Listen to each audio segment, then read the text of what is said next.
The Hebel-white desk in my father's study was a vast, unforgiving continent of polished mahogany. It was a desk built not for work, but for pronouncements. It's a place from which ultimatums were issued and fates were decided. For 20 years, I had been summoned to this room to account for my minor transgressions, a C+ in trigonometry, a missed curfew, a dent in the fender of the family's immaculate Mercedes. But this was different.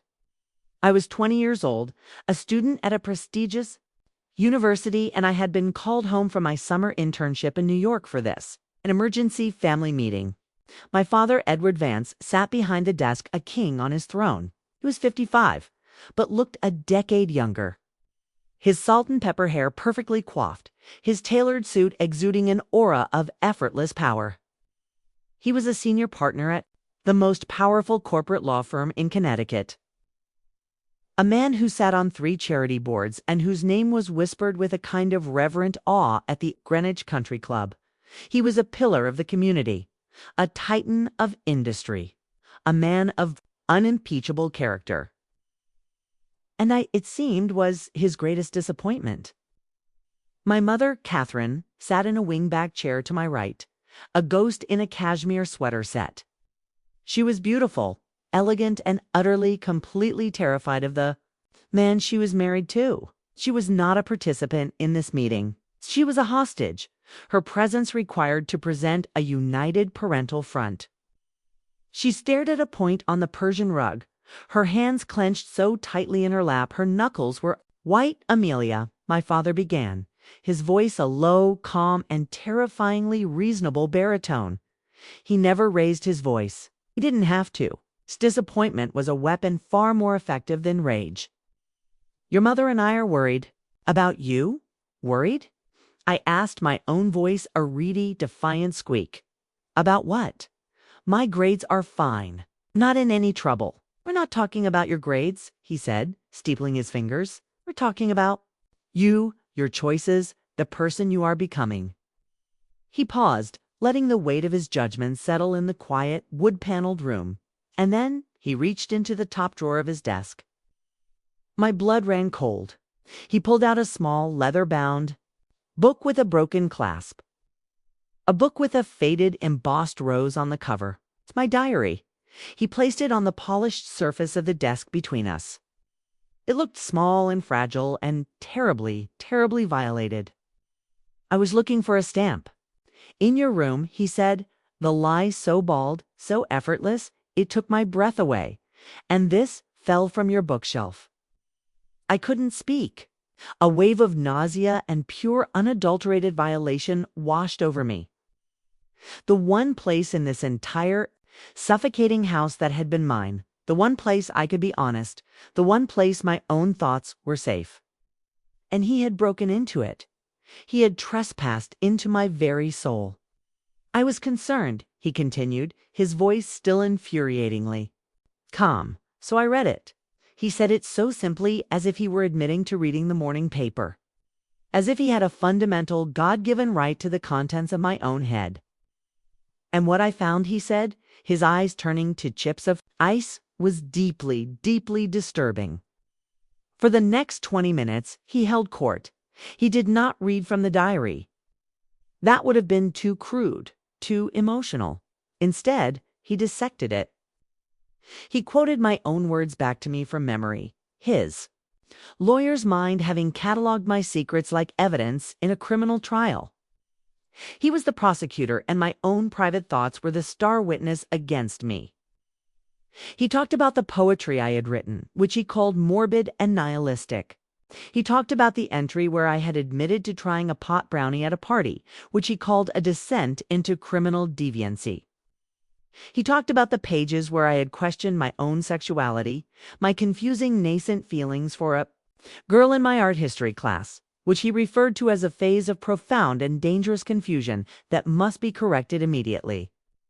He was a surgeon, cutting me open with my own words, laying out my insides on his mahogany desk for inspection. With every sentence, he was systematically shaming me, pathologizing my normal, messy 20-year-old thoughts and turning them into character flaws, into diseases that needed to be cured. My mother wept silently in her chair. She did not look at me. But the most disturbing part, Amelia, he said, his voice dropping, was the disrespect. The ingratitude, the way you write about this family. He leaned forward, his eyes locking on mine. The things you said about me, about your mother. It's the contempt you seem to have for the life we have worked so hard to provide for you. I had written that I felt suffocated, that our perfect manicured life in Greenwich felt like a beautiful gilded cage, that his obsession with reputation and appearances was a hollow, empty pursuit. I had written the truth, and he was calling it a crime. This family has a reputation, he said, his voice as cold and hard as granite. A legacy. And you, with your secrets, your confusion, your ingratitude. You are a threat to that legacy. You are a liability. He then laid out the terms of my new corrected life. I would withdraw from my summer internship in New York, a city he now deemed a corrupting influence. I would spend the rest of the summer at home. I would begin seeing a therapist of his choosing, a specialist who could help me with my issues. He would be monitoring my phone calls, my emails. My privacy, he informed me, was a privilege I had not yet earned. We are doing this because we love you, Amelia, he concluded, the word love sounding like a threat. We are doing this to protect you from yourself. And to protect this family. He closed his hands over my diary, his ownership of it now absolute. The trial was over. The verdict was in. I was guilty, and my sentence was a complete and total erasure of myself. I just sat there, numb, violated, and utterly, completely powerless. My soul had been strip-searched, and I had been found wanting. But then, as he was delivering his final paternalistic pronouncements, my eyes drifted from his face to the chaos of his usually immaculate desk. In his haste to stage this intervention, he had left things out of place. And peeking out from under a stack of legal briefs, I saw it. It was another book, a ledger, not one of his official gold-embossed ledgers from his law firm. This one was smaller, plain bound in black moleskin. It was a book I had never seen before. And as he spoke, he unconsciously, nervously, shifted a stack of papers to cover it more completely. It was a tiny, almost imperceptible gesture, a flicker of concealment. But in that moment, in the wreckage of my own violated privacy, it was a flare in the darkness, the pillar of the community, the man of unimpeachable character. My father, it seemed, had secrets of his own.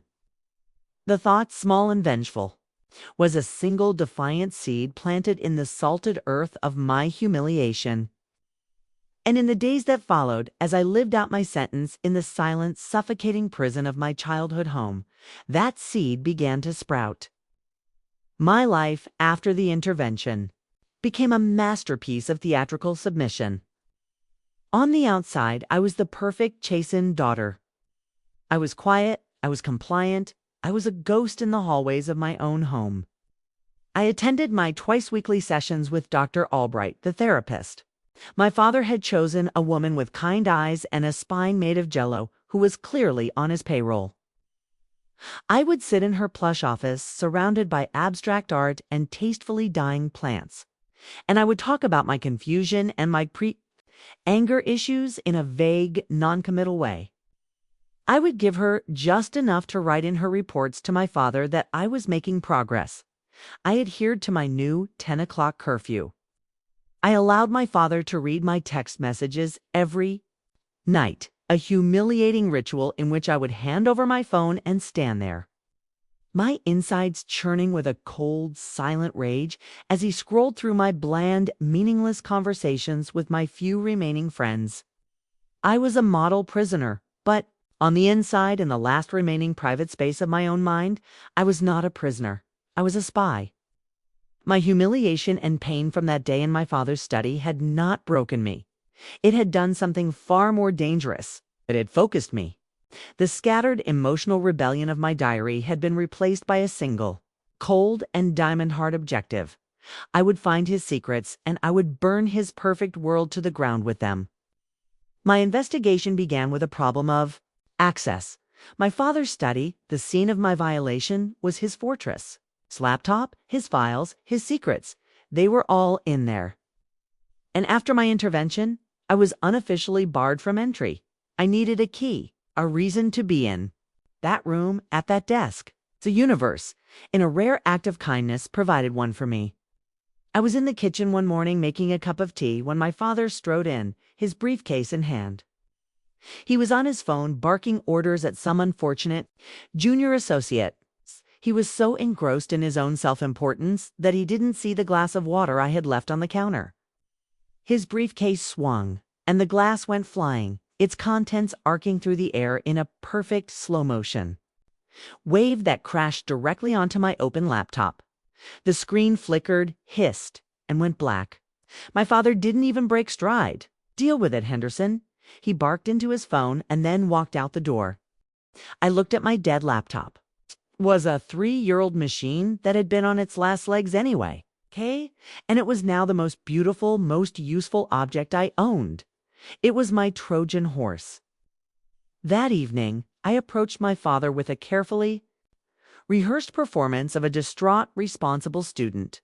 "Dad," I said, my voice full of a convincing, anxious tremor, "my laptop is completely fried.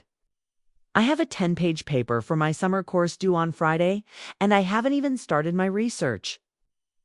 He looked up from the Wall Street Journal, his expression one of pure irritation. My problems were always an inconvenience to him. "So go to the library," he said. "I would," I said, my voice dropping to a pathetic whisper. "But the paper is on intellectual property law in the digital age. All of the primary sources are online behind the university's firewall. I need a secure private computer. A library computer. Anyone could see my work." I let the words hang in the air. A perfect piece of psychological bait. Privacy, security. The very things he had stripped from me, now used as a tool. He sighed, a long, martyred sound. "Fine," he said, the word dripping with condescension.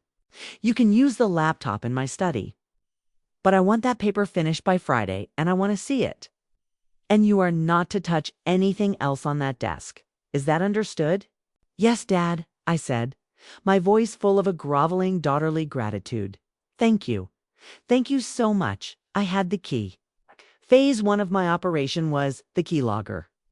I had spent the previous week researching.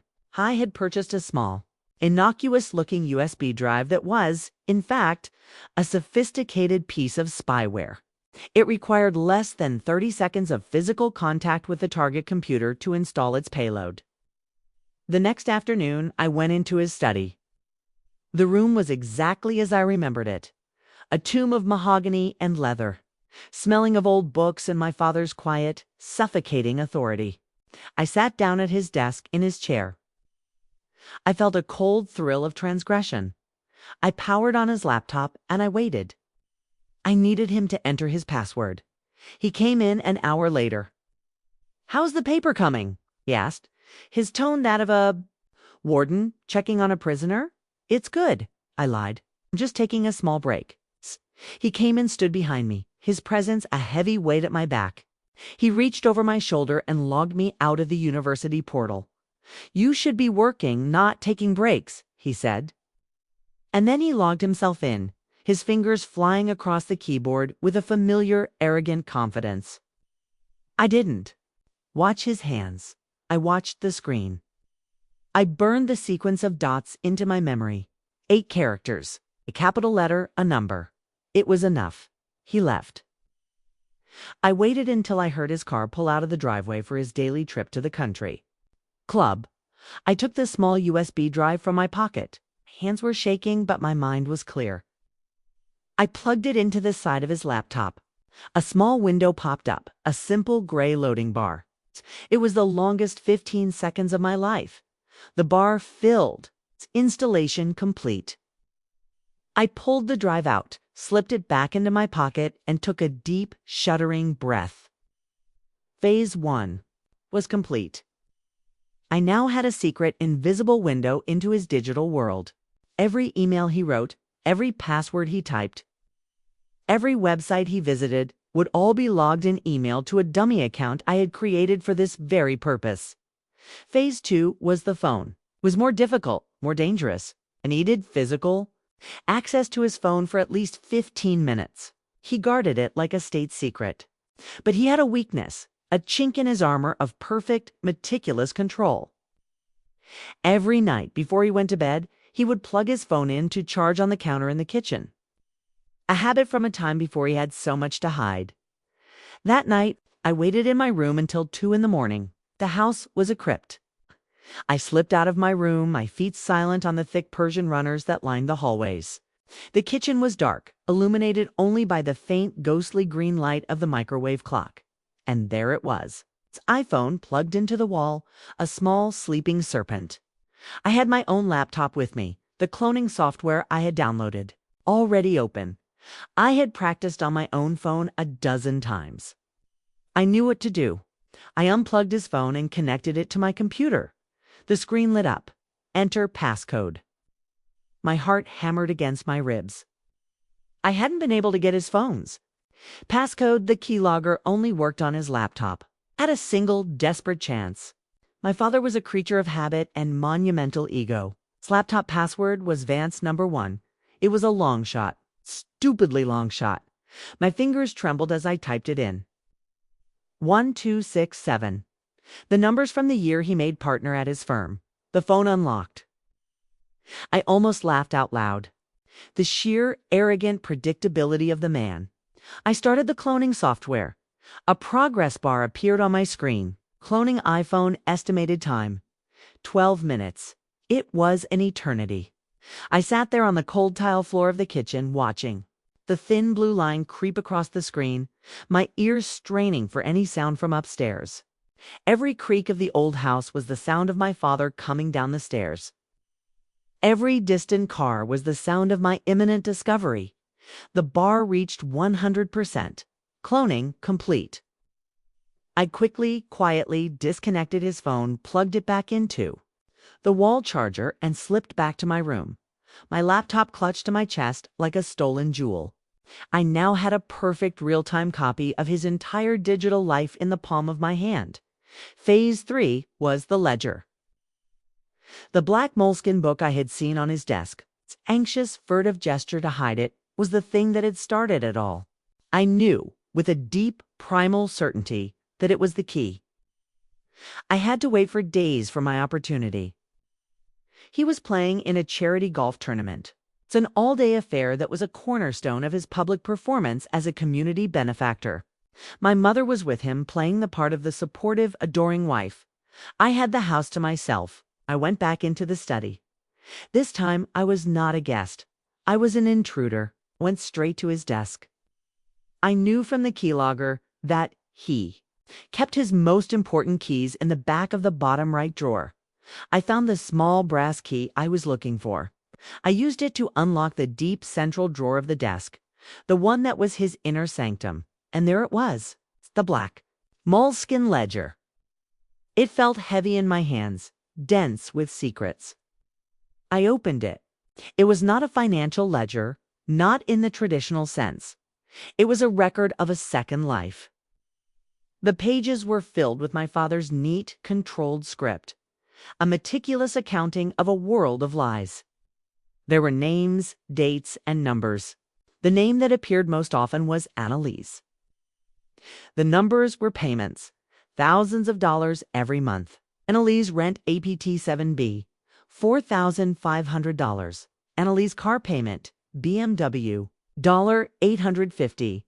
Annalise Cartier bracelet, $6,200. I now had a name. I went to the cloned copy of his phone on my laptop. I searched his contacts. Annalise Croy. I searched his emails. There were hundreds of them. Love letters disguised as business correspondence. Plans for secret trips to the city. Arguments, reconciliations. A rich, detailed, and nauseatingly intimate history of a 10-year affair. I found her address, a luxury apartment on the Upper East Side. An apartment I was apparently paying for. But the affair, as ugly and hypocritical as it was not the real secret. The real secret was the money. Where was it coming from? Our family was wealthy, but not this wealthy. It's not secret BMW and a $5,000-a-month apartment. Wealthy? The answer was in the ledger. It was a Rosetta Stone of his financial crimes. On the left side of each page were the payments to Annalise. On the right side were a series of cryptic notes: Sterling Trust Account Transfer, J.P. Henderson Escrow, Disbursement, Rothman Estate Fund Adjustment. I didn't understand at first, but the keylogger gave me the passwords I needed. I logged into my father's personal bank accounts. And then, using the information from the ledger, I logged into his professional accounts at the law firm. And I saw it. The crime in all its cold digital glory. My father, the titan of corporate law, the man of unimpeachable character, was an embezzler. He was systematically draining money from his clients' trust and escrow accounts sacred, untouchable funds, and funneling it into a series of offshore shell corporations. From there, he would transfer it to a personal secret account, the one he used to fund his second life with Annalise. It was a massive, complex, and breathtakingly arrogant scheme. He was stealing from the dead, from widows, from the orphaned, children of his wealthiest clients. And the ledger was his personal record of the crime, a monument to his own hypocrisy. He wasn't just a philanderer, he was a ghoul. I sat on the floor of his study, the ledger open on my lap, the evidence glowing on the laptop screen in front of me. The foundation of my entire life, the image of my father, of my perfect, privileged family, had just been reduced to a pile of dust and ash. The man who had shamed me for my secrets, for my minor 20-year-old transgressions, was a common, greedy, and spectacular criminal. I did not feel triumphant. I did not feel vindicated. I felt a profound, bottomless wave of disgust and a deep, sorrowful ache for my mother. A woman who had built her entire life around a man who was nothing but a beautiful, well-dressed lie. I took out my phone. With a cold, methodical precision that would have made my father proud, I began to take pictures, page after page, every incriminating email, every text message, every single entry in his book of secrets. I documented the evidence of his downfall. When I was done, I put the ledger back in the drawer, locked it, and put the key back where I had found it. I left the study, closing the door softly behind me. The investigation was over. I had his secrets. I had his life, his entire, carefully constructed world in the palm of my hand. The question was no longer if I could destroy him. The question was how, in the weeks following my discovery, I became a ghost. Not the compliant, chastened ghost my father believed me to be, but a different kind of phantom entirely. I was a quiet, invisible intelligence agency of one, operating deep within enemy territory. I possessed the kind of power that comes only from knowing the absolute ugly truth when everyone else is living in a beautifully constructed lie. My father's secrets were no longer a suspicion. They were a data set. I had his life, his real life, cloned on my laptop, perfect, damning digital facsimile of the man, ready to be dissected. I had the evidence, but I needed a venue, a stage, a guillotine. It would not be enough to simply expose him to my mother. Her spirit had been so thoroughly crushed by decades of his control that she would likely find a way to absorb the blow, to rationalize it, to blame herself. No, my revenge could not be a private domestic affair. He had violated my private world and then publicly, within the confines of our family, shamed me for it. My revenge had to be the inverse. I had to take his private sins and expose them. To his public world, I needed to destroy the one thing he truly loved, his reputation. The opportunity when it arrived was a piece of poetry so perfect, so exquisitely ironic. It could only have been delivered by a god with a wicked sense of humor. I was scrolling through the cloned copy of his emails one evening, an act that had become my nightly ritual. I was looking for new evidence, but instead I found a series of messages between him and a high-end event planner. The subject line was Vance 25th Anniversary Gala. I clicked open the email chain. My breath caught in my throat. My father, the man who had been carrying on a decade-long affair, the man who was actively embezzling money to fund a secret life with his mistress, was planning a massive, lavish, no-expenses barred gala to celebrate his 25th wedding anniversary to my mother. It was a public performance of a perfect marriage, a grand, theatrical lie designed to reinforce his image as a devoted husband and family man. It was going to be the social event of the season in Greenwich, a gathering of all the people whose respect he craved, his law partners, his wealthy clients, the local politicians, the charity board members. He was building the stage for his own execution, and he was going to pay for it with stolen money. I leaned back in my chair and laughed. It was a strange, rusty sound, a laugh that was devoid of all humor. It was the sound of a lock clicking into place. I had found my weapon. A week later, my mother provided the delivery system. She came to my room, a rare occurrence. She'd been treating me with a kind of gentle, sorrowful distance since the intervention, as if I were a sick patient she didn't know how to speak to. "Amelia, darling," she began, her voice a soft, hesitant murmur. She perched on the edge of my bed, her hands twisting a silk scarf in her lap. "Your father and I, well, you know our anniversary is coming up. We're having a little party. A little party. It's 300 guests at the Belhaven Club, a string quartet, and a champagne fountain." "That's nice, Mom," I said, my voice carefully neutral. "Well," she continued, avoiding my eyes, "I wanted to do something special, a tribute to your father, to our life together. And you're so wonderful with all of this technology." She gestured vaguely towards my laptop. "I was hoping. Could you put together a little slideshow for us? You know, photos, a bit of music, a celebration of our family." There it was, the request. The most perfect, devastating, and deeply ironic request I could have ever imagined. My own mother, the primary victim of his lies, was now commissioning the very tool of his destruction. It was a moment of Shakespearean tragedy, and she was the only one in the room who didn't know it. "Of course, Mom," I said, my voice soft. I reached out and squeezed her hand. Her skin was cold. I would be honored. My bedroom, the place of my former teenage angst, became a digital abattoir. The project became my singular obsession. I was no longer a student, no longer a daughter. I was a filmmaker, a documentarian of a beautiful lie and the ugly truth that lay beneath it. The first part of the process was an act of profound and painful archaeology. My mother gave me boxes and boxes of old family photos, albums, and loose prints that smelled of dust and time. Spent days scanning them, digitizing our entire family history. It was a strange kind of torture. I saw myself as a gap-toothed 7-year-old sitting on my father's shoulders at a 4th of July parade. I saw him teaching me to ride a bike, his hands steady on the back of the seat. I saw us on family vacations, smiling in front of the Eiffel Tower, the Grand Canyon, the canals of Venice. In every photo, he was the perfect father, adoring, proud, present.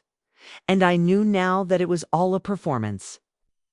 I would look at a picture of us, a happy family of 3 on a beach in Nantucket, and I would check the date, August 2015, and then I would go to the ledger, to the emails, and I would see that 3 days before that photo was taken, he'd wired $7,000 to Annalise for what he'd called a design consultation. I grieved for the girl in those photographs. The girl who had believed in that man, who had believed in that family.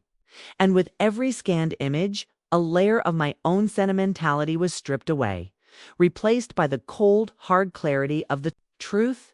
He was not my father. It was a character he was playing. I was about to write his final scene. Once I had the happy family narrative constructed, I began to gather the other materials. The ugly truths. I spent hours in my room, the glow of my laptop screen illuminating my face in the dark. I downloaded the emails between him and Annalise, the ones filled with sickeningly sweet pet names and plans for their secret getaways. I took high-resolution photographs of every single page of the black moleskin ledger. Its neat columns a testament to his meticulous criminality. I found Annalise's social media profiles. She was a beautiful 30-something art dealer, and her accounts were a gallery of the life my father had bought her. There she was, wearing the Cartier bracelet. There she was, driving the BMW. And there, in a photo from a gallery opening last spring. A picture she had foolishly allowed a friend to tag her in was my father. Standing just behind her, his hand possessively on her back, a proprietary smile on his face. It was the only photograph of them together I could find, was all I needed. Then came the art of the edit. I downloaded a sophisticated video editing software and taught myself how to use it. I was no longer just a documentarian. I was a propagandist. My weapon would not be a crude instrument of exposé. It would be a masterpiece of psychological warfare. I chose the music first. The first half would be set to a soft, sentimental piano piece, the kind of music that makes old women weep at weddings. The second half, the transition, would be marked by a single discordant piano chord. And then a shift into a dark, ominous, and atmospheric piece of classical music. I started the video with The Lies. It's a beautiful, sweeping montage of my parents' wedding photos. It's my mother, young and radiant. My father, handsome and adoring. Then photos of me as a baby, taking my first steps, blowing out birthday candles. Happy family vacations, Christmases, graduations. It was a perfect 5-minute tribute to the Vance family, the family everyone in Greenwich thought they knew. And then the pivot. The editing was a delicate surgical process. I would show a photo of my parents smiling on their 20th anniversary, and I would flash for just a fraction of a second. A line from one of his emails to Annalise, dated the very next day. Last night was a bore. I could only think of you. I would show a video of my father giving a speech at a charity gala, talking about the importance of integrity and fiscal responsibility. And I would immediately follow it with a slow, deliberate zoom on a scanned page from his ledger. The name Sterling Trust Account and the words illegal disbursement clearly visible. A red circle I had added highlighting the 7-figure sum. I cross-cut images of my mother, laughing, oblivious, with screenshots of my father's secret bank statements, showing the river of money flowing out of our lives and into his other one. I took the photograph of him with Annalise, and I placed it side by side with a photo of him and my mother from that same week.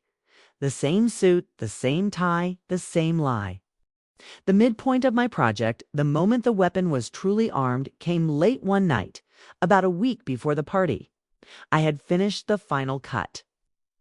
I sat in my room, the house dark and silent, and I put on my headphones to watch the entire 10-minute video for the first time. It was more devastating than I had even imagined.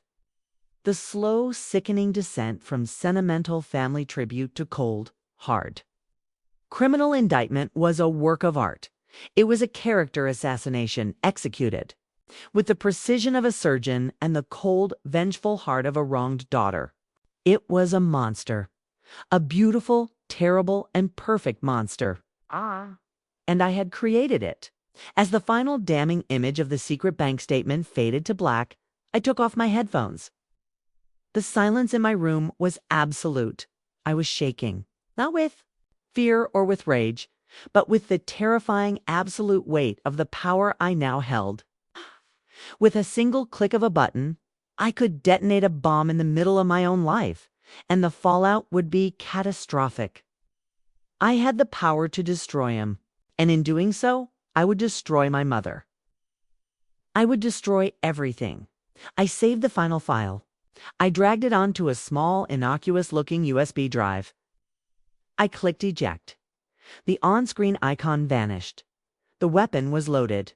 I picked up the small silver thumb drive. It was cool and light in my hand.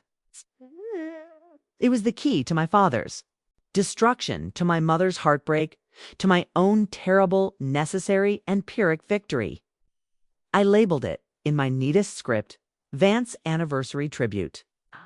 All I had to do now was wait for the party.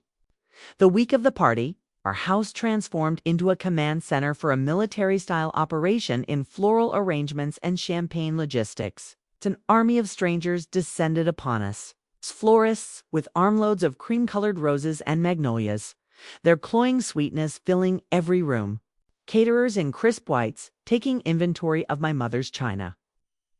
A frazzled event planner with a headset and a clipboard who seemed to be in a constant state of low-grade panic.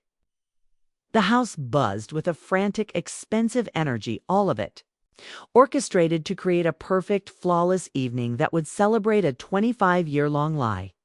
I moved through the chaos like a ghost, an observer in my own home. My weapon, the small silver USB drive, was hidden in the false bottom of my jewelry box, a cold, dense secret. My work was done. The video was complete.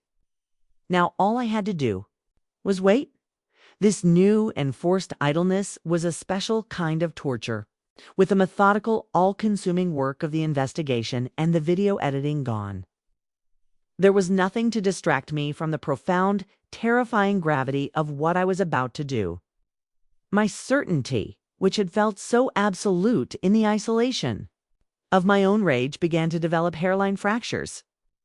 The trigger, the moment the first real crack appeared in my resolve, came on Wednesday evening, 3 days before the party.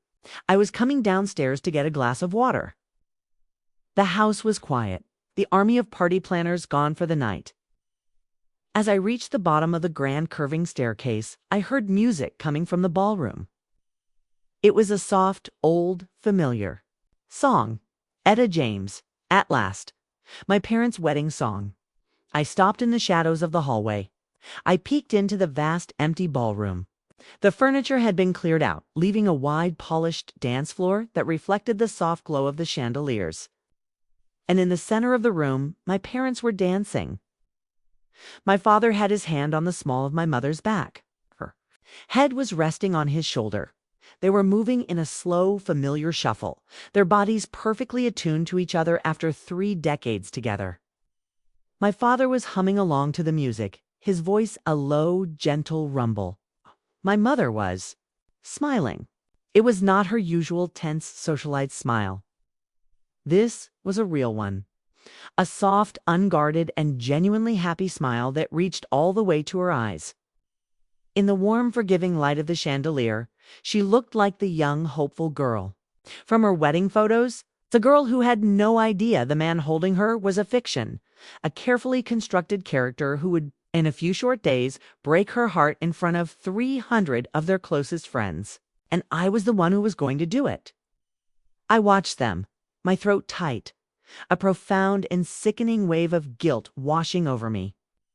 In my righteous fury, in my quest for my own eye for an eye justice, I had thought of my mother as a casualty, a necessary piece of collateral damage in my war against my father. But seeing her now, seeing that small, fragile, and completely undeserved smile, I was forced to confront the true, monstrous nature of my plan. I was not just exposing a criminal. I was not just punishing a hypocrite. I was going to take that smile, that last, beautiful shred of her innocent happiness, and I was going to extinguish it, publicly and brutally. The video I had created was not a weapon aimed only at my father. It was a bomb, and my mother was standing at ground zero. I retreated back up the stairs, my feet silent on the thick runner. I went to my room and closed the door, my heart hammering. I took the USB drive from its hiding place. It felt cold and heavy in my hand, like a small polished stone from a grave. Look at her, the voice of mercy, which I had thought I'd successfully silenced, whispered in my head. She is the real victim here. Not you, her, and your idea of justice is to inflict the most profound and public humiliation imaginable upon her. to make her the object of pity and gossip for the rest of her life.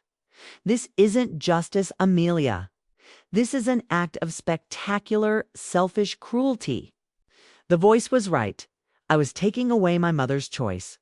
I was making the decision for her that the truth, in its most brutal and public form, was better than the comfortable lie she had been living. Did I have that right? Who was I to decide that her fragile peace was worth less than my need for revenge? I imagined the moment, the lights in the ballroom dimming, the happy, smiling faces turning to the screen.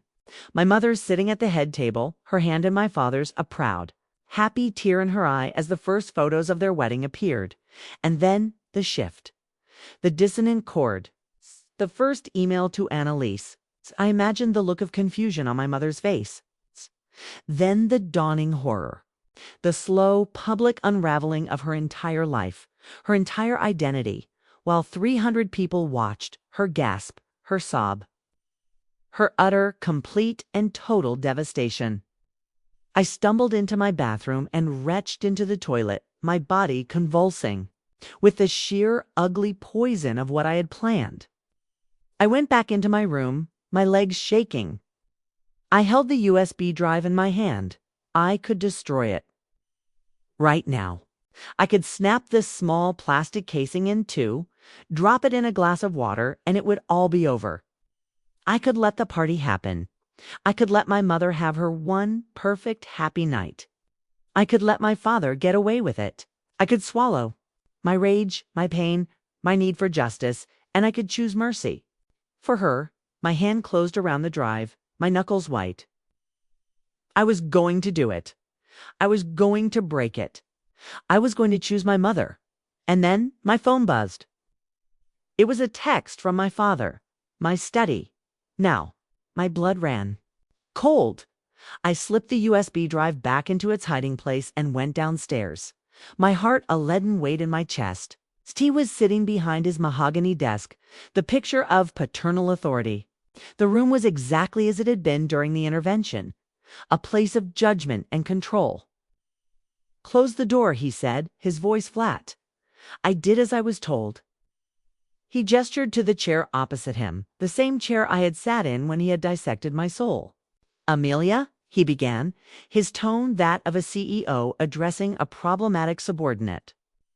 "We are 3 days away from the anniversary party. It's an event that is very important to this family's reputation and to your mother's happiness. I will not have it marred by any sullenness or adolescent theatrics. Your attitude of late has been less than satisfactory. I need to know that you understand the importance of presenting a happy, united front." "I understand," I said, my voice a monotone. "Good," he said. He slid a thick, leather-bound document across the desk toward me. "Because we also need to discuss your future." I looked at the document. The cover was embossed with the name of his law firm, Vance Family Trust, stipulations and conditions. "I have taken the liberty," he said, steepling his fingers, "of having my estate attorneys draw up the preliminary paperwork for your inheritance trust. It is, as you can see, a very generous trust. It will ensure that you are financially secure for the rest of your life." He paused, letting the weight of his generosity settle in the room. "However," he continued, his voice hardening slightly, "it is not without conditions." I opened the document, my eye scanned the dense, legalistic prose, and then I saw them. The behavioral clauses. Hey, my inheritance, my own future, was to be held contingent upon a series of vaguely worded but deeply sinister conditions. My access to the funds would be at the discretion of a trustee. It would be contingent upon my maintaining the Vance family's standards of personal and professional conduct. It stipulated that any choice of spouse, any major career decision, and even my place of residence would be subject to the advisement and approval of the trustee. It was a cage, a beautiful, gilded, and legally binding cage. He wasn't just controlling my life now while I was under his roof. He was creating a mechanism to control me for the rest of his life and beyond. He was using the promise of my own inheritance to purchase my eternal compliance. The therapy, the curfew, the reading of my texts, that was just the beginning. This was the end game. This was a life sentence. "This is a way of ensuring you make smart choices, Amelia," he said, his voice a smooth, reasonable lie. "It is a way for me to protect you, to guide you." I looked up from the document, from the blueprint of my own lifelong imprisonment, and I looked at him. I saw not a father. I saw a monster. A smiling, charming, and utterly ruthless monster who would not stop until he had consumed my entire life, my entire identity, and remade me in his own perfect hollow image. My doubt, my guilt, my thoughts of mercy, they were all burned away in the pure, white-hot fire of this final, breathtaking act of cruelty. He thought I was a liability. He thought I was a problem to be managed. He had no idea what I was. My revenge was no longer just about punishing him for the past. It was about saving myself from the future. It was not just an act of vengeance. It was an act of profound and desperate self-preservation. If I did not detonate the bomb I had created, I would spend the rest of my life as a prisoner in his perfect, beautiful, and suffocating world. The public destruction of his reputation was the only key that could ever set me free. I stood up. "I understand perfectly, Dad," I said, my voice as calm and cold as the grave. "Thank you for being so thorough." I walked out of his study, leaving the leather-bound cage on his desk. I went back to my room. The war in my head was over.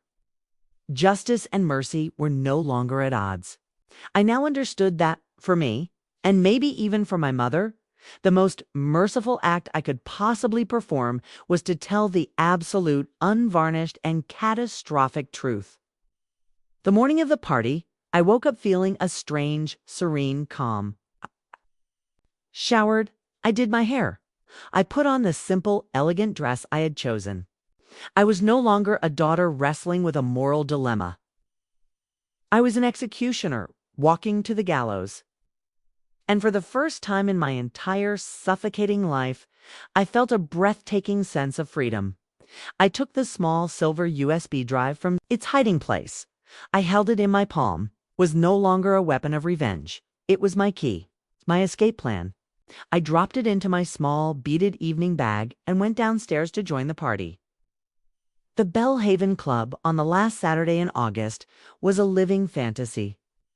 It was a world plucked directly from the pages of a magazine my mother subscribed to, a world of impossible, effortless perfection. 1,000 cream-colored roses seemed to bloom from every surface, their scent mixing with the salty air drifting in from the Long Island Sound. A string quartet played softly in the corner of a grand, sweeping ballroom, their music a tasteful, expensive murmur beneath the polite chatter of 300 of Connecticut's most powerful and influential people.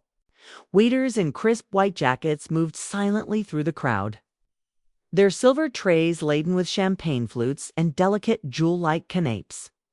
It was the apotheosis of my father's entire existence, a carefully curated, breathtakingly expensive performance of his own success.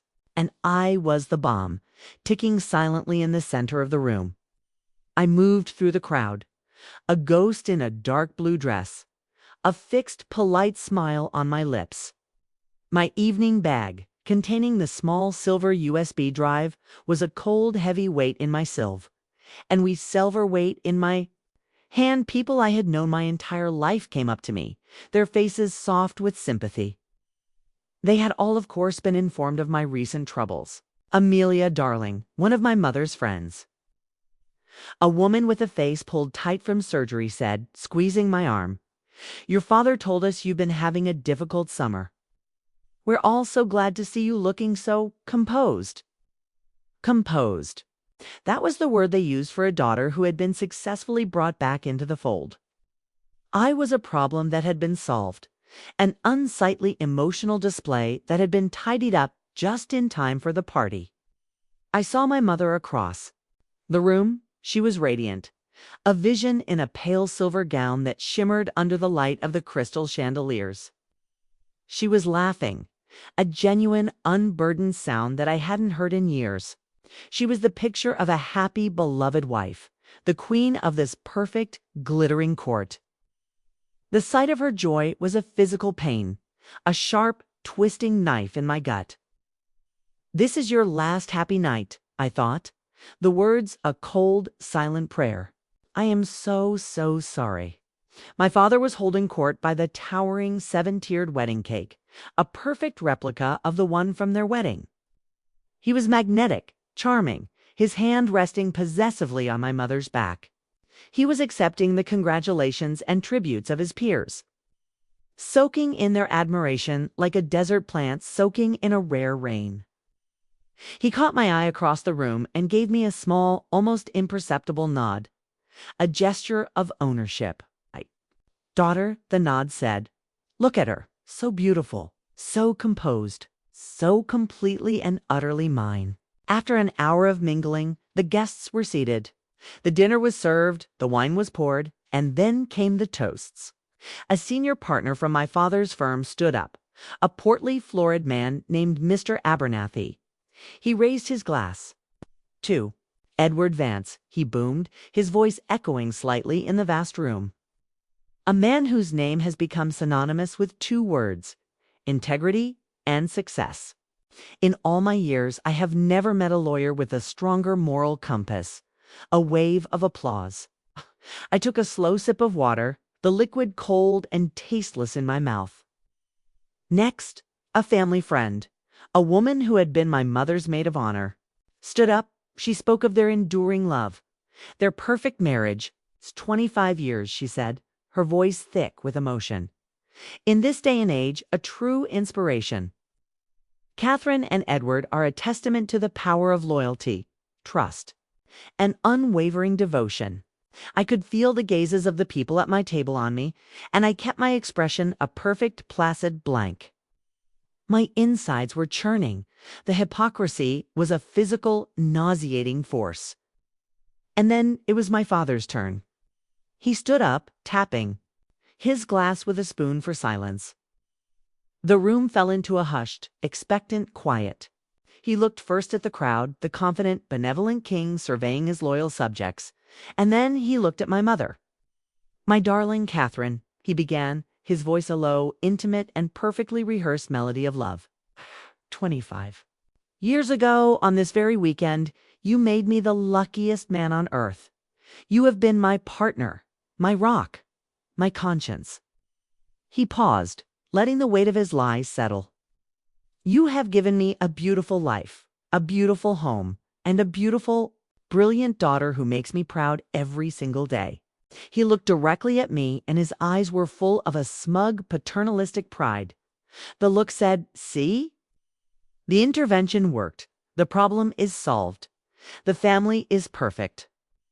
"They say the secret to a long marriage is honesty," he continued, the words dripping with a terrible, beautiful irony. "But I think it's trust. It is the sacred, unspoken trust between two people. It is the foundation upon which everything else is built." He raised his glass high. "To my wife, my life, my everything. And to 25 more years. 25 more years," the room echoed. As the applause died down, he remained standing. "And now," he said, his smile widening to close out the toasts, "my brilliant and beautiful daughter, Amelia, has put together a little tribute to our 25 years together. Mia, darling, the stage is yours." A spotlight found me. All 300 faces turned in my direction. This was it. It's the point of no return. Stood up, my legs feeling strangely disconnected from my body. I walked toward the small stage, where a massive projection screen had been set up, my evening bag clutched in my hand. I felt like I was walking through water. I reached the podium. I looked out at the sea of expectant faces. I saw my mother in the front row, her face beaming, her eyes shining with happy, proud tears. I saw my father looking at me with that look of absolute ownership. I took a deep breath. I connected the USB drive to the laptop. I took the microphone from its stand.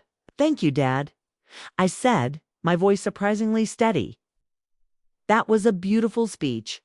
It's hard to find the words to sum up 25 years of a life, a family. I paused, letting my eyes sweep across the room. So I thought it would be better to just show you. I looked at the tech in the back of the room. I've put together something that I think truly captures the full story of this family. I gave the tech a small nod. The lights in the ballroom dimmed. The sentimental piano music began to play from the speakers. And I pressed play. The video started exactly as everyone expected. A black and white photo of my parents on their wedding day, young and beautiful. A series of photos of me as a baby, a toddler, a little girl with missing teeth. The crowd murmured its approval. Ah, I heard someone whisper. My mother was openly weeping now, dabbing her eyes with a napkin, her hand clutching my father's. The montage continued. Happy Christmases, sunny family vacations, my high school graduation. It was a perfect 5-minute lie, a highlights reel of the Vance family myth. And then it ended. The music swelled to a crescendo, and then, instead of fading out, it was cut short by a single, violent, dissonant piano chord that echoed through the silent room like a gunshot. On the screen, the final happy family photo from our trip to Nantucket faded away. For a second, the screen was black. And then a new image appeared. It was an email. The font was large, easy to read. To ANNALISE@gmail.com. From EVANCE@vancelaw.com. Subject: Last night. The text of the email was simple. Last night was a bore. I could only think of you. Tell me you're waiting for me. The date at the top of the email was from the day after their 20th anniversary. A confused, nervous ripple went through the crowd. People shifted in their seats. Someone let out a short, awkward laugh, assuming it was a technical glitch. My mother's smile faltered. My father's face went rigid. The piano music was gone, replaced by a low, ominous, atmospheric piece. The kind of music from a thriller, the kind that plays just before the killer is revealed. The slideshow continued, but the rhythm was different now, faster, more brutal. A photo of my father accepting a philanthropy award for community integrity, immediately followed by a scanned page from the Black Ledger. A red circle highlighting the line, Sterling Trust Account, illegal disbursement, $1.2 million. Smiling on her birthday last year. Immediately. Followed by a screenshot of a bank statement showing the wire transfer of $20,000 to a shell corporation dated the same day. The murmur in the crowd had died, replaced by a stunned, horrified, and absolute silence. No one was moving. No one was breathing. They were all just staring at the screen, their faces a mixture of shock and morbid fascination. I had a perfect, elevated view of my parents from the stage. My mother's face had gone completely white. Her hand had fallen from my father's. Her mouth was slightly open. Her eyes fixed on the screen in a state of dawning, catastrophic horror. My father was not looking at the screen. He was looking at me. His face was no longer pale, was a dark, mottled, apoplectic red. His eyes were not full of panic. They were full of a murderous, biblical rage. If he could have killed me with a single thought, I would have burst into flames.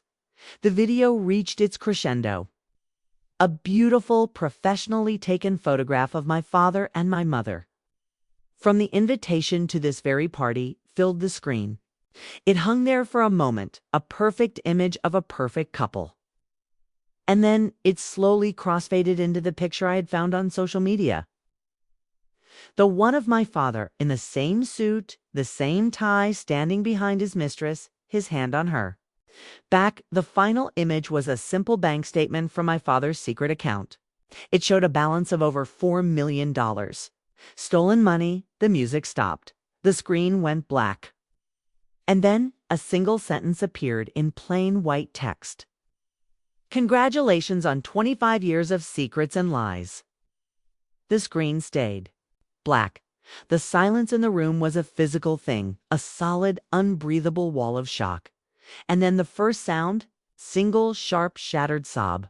It was my mother. Her body went limp and she slumped sideways in her chair, collapsing to the floor in a heap of silver silk. And with that, the silence broke. The room erupted into chaos. People screamed. Chairs scraped against the floor. Mr. Abernathy, my father's law partner, was staring at him with a look of pure, unadulterated horror. My father's clients were backing away from the head table as if it were radioactive. My father stood up, his face a terrifying mask of rage and ruin. He looked at my mother, unconscious on the floor. He looked at the chaos erupting around him. And then he looked at me, still standing on the stage, the microphone in my hand. His world, his perfect, beautiful, and utterly fraudulent world, was on fire. And I was the one who had lit the match. I dropped the microphone. It hit the stage with a loud, echoing thud, and I calmly, deliberately walked off the stage. Through the pandemonium I had created, and out the nearest emergency exit. Into the cool, dark, and blessedly silent night. I didn't wait to see my mother hit the floor. I didn't wait to see the first flash of a camera phone, or to hear the first panicked cry for a doctor. The moment I dropped the microphone, I turned my back on the inferno I had created and walked. I moved through the chaos with a strange, dreamlike calm, a ghost leaving her own haunting. The screams, the shouts, the scraping of chairs, it was all just a distant, muffled roar, the sound of a world that was no longer mine. I pushed open the heavy oak doors of the emergency exit and stepped out into the cool, damp, and blessedly silent night. The air smelled of salt from the sound and freshly cut grass. It was the smell of my entire suffocating childhood. I walked away from the Belhaven Club, from the manicured lawns, from the life that had been a beautiful gilded cage. I didn't look back. I walked for hours. My elegant, uncomfortable shoes pinched my feet.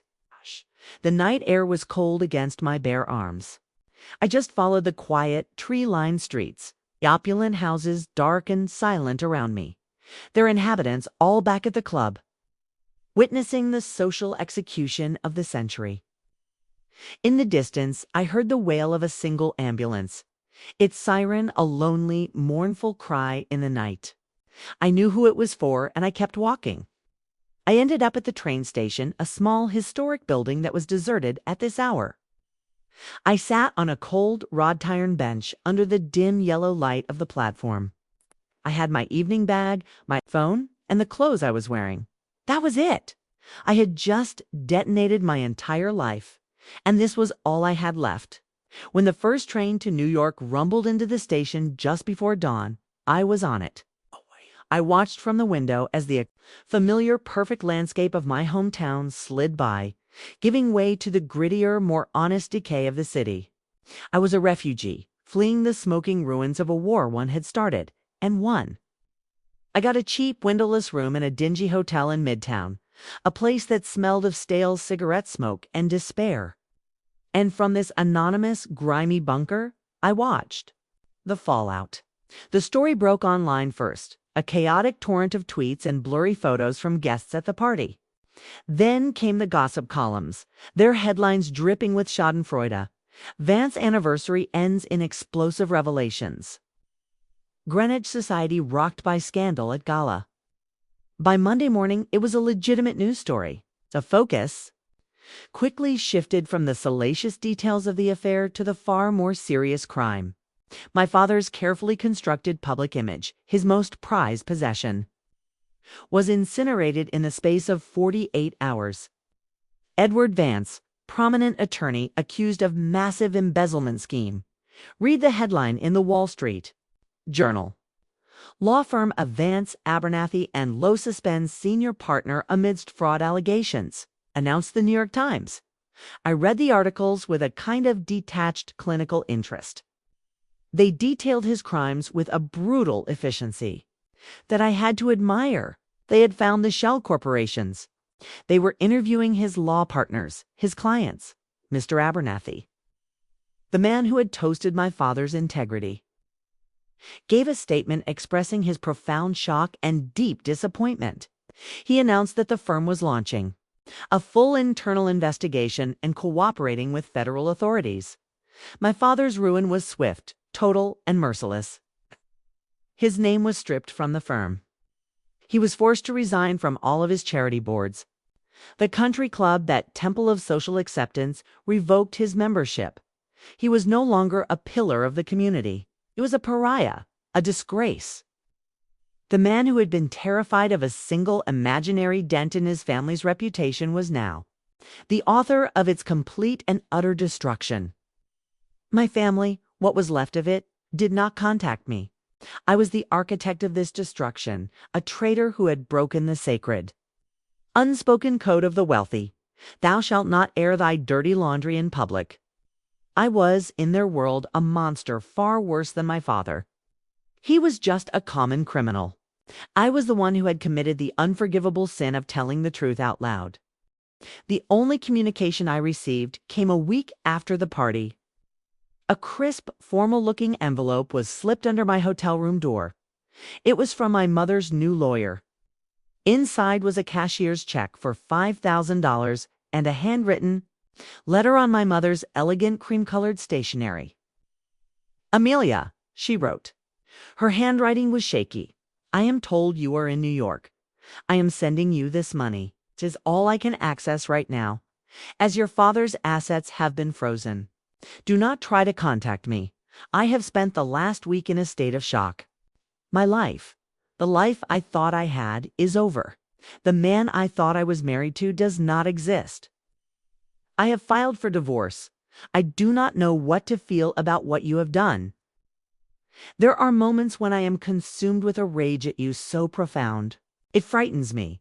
You have destroyed me, Amelia. You have taken my life, my marriage, my social standing, my entire world. And you have burned it to the ground in the most public and cruel way imaginable.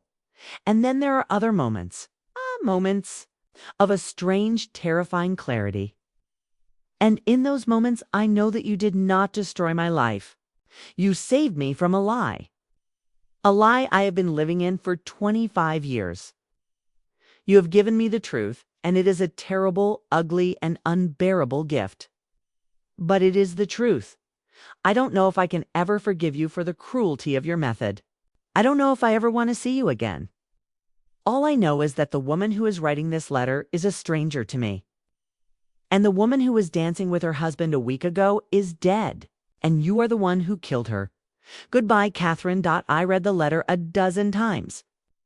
The tears I had refused to shed finally blurring her words. I had not just destroyed my father, I'd shattered my mother. My revenge was complete. And it felt exactly like I had always suspected it would. It felt like grief. I stayed in New York for another month, watching the final act of my father's downfall from a safe distance. The federal indictment came down. He was charged with wire fraud, embezzlement, and money laundering. He was facing up to 30 years in prison. The Vance family assets, the trust he had tried to use to cage me, were all seized to pay back the clients he had stolen from. My inheritance, my financial future, was gone. My revenge had cost me everything, and it was the best deal I had ever made. I was, for the first time in my life, completely and utterly free from his money and his control. There was nothing left for me in Greenwich. My home was gone. My family was a memory. I was an exile, a pariah. And so I did what all exiles do. I disappeared. I bought a bus ticket. I packed my one small bag, and I left the East Coast, the site of my old life, behind me. I traveled west, through the vast, anonymous heart of the country. I was searching not for a destination, but for a place where I could be a stranger. Place where the name Vance meant nothing. I found it in a small, quiet neighborhood in Portland, Oregon. A city of rain and roses, and people who did not care where you came from. I used the last of my mother's money to rent a small, sparsely furnished room in a shared house with 3 other students. was a world away from the manicured lawns and colonial mansions of my past. It was real. My life now is small, and it is quiet, and it is my own. I got a job at a sprawling, chaotic used bookstore, a place that smells of old paper and dust and coffee. I spend my days shelving books, the stories of other people's lives. I am taking classes at the local community college, retaking the credits I lost when I dropped out of my fancy university. I am studying history. I am, for the first time, learning the truth about the world. Not just the carefully curated version my father had paid for me to learn. Sometimes, late at night, I will look out the window of my small room. I don't see the Long Island Sound, or a perfectly manicured garden.